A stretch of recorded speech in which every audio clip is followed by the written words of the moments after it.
Today I will be talking to you guys about my experience at competing at a very high level in gymnastics and my experience with quitting and what I learned from it. When I was younger, I tried a bunch of different sports: softball, ballet, dance, volleyball. I never really stuck to one sport because I didn't have a passion for any, so it was like 2 months and then I quit. It wasn't ever very long. Then at the age of 7, I tried gymnastics. I joined the gym called Precision Gymnastics.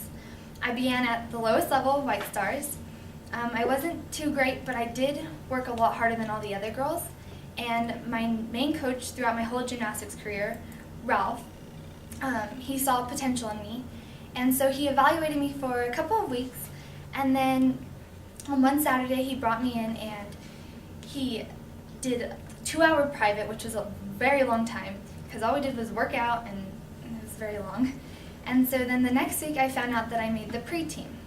The pre-team is the level before the competitive levels.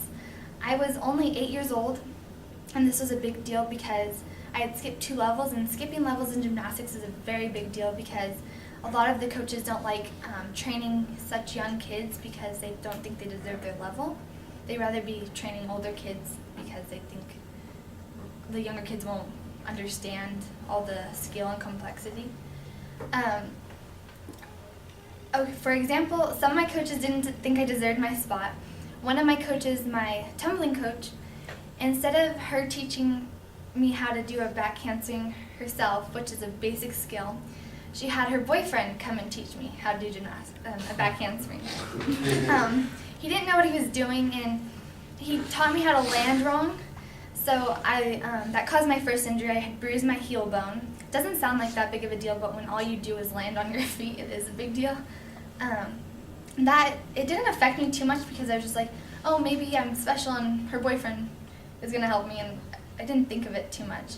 But I was young, so I didn't care. At the age of 10, things got a lot more serious.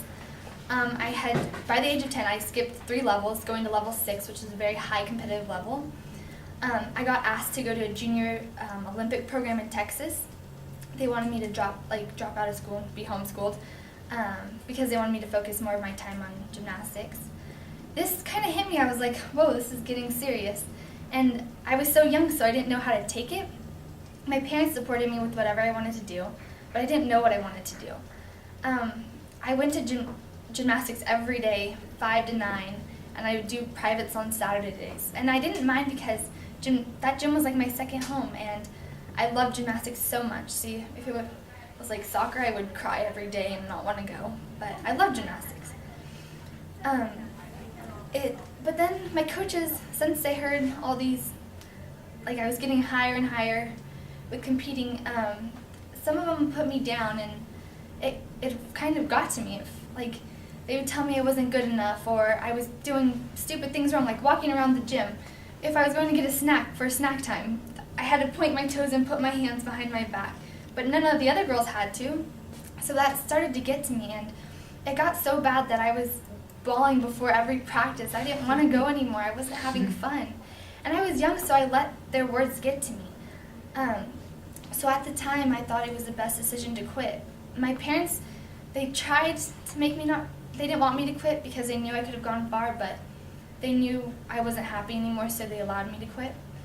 Looking back at it now, it's one of my biggest regrets because I know I could have gone far. At this age, I wouldn't have let their words get to me, but I did because I was so young. So after a year of not doing anything, my mom told me she didn't want me getting fat, so I had to join a sport.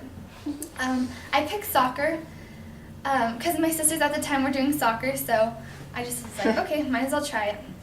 I'm doing pretty well with soccer, but I don't have the same passion as I did with gymnastics, but I still push myself to do the best I can because one thing I learned from quitting gymnastics is don't give up, no matter what. And that's one reason I won't quit soccer, because I don't want to make the same regret I did with gymnastics. Coming up with this TED Talk, I was really confused and I didn't know what to do, but thinking it over, I was like, how am I supposed to inspire you guys with one of my biggest regrets I've ever made? But the main thing is when you're making a choice, you need to know what you're giving up. There's consequences with each choice you make, but you need to think about what you're doing. The one thing that came out of gymnastics is my determination to make sure I never make another regret like that. Something bad that came out of it was I could have possibly been in the Olympics, but I learned that, and I hope to never make another regret like that. And thank you.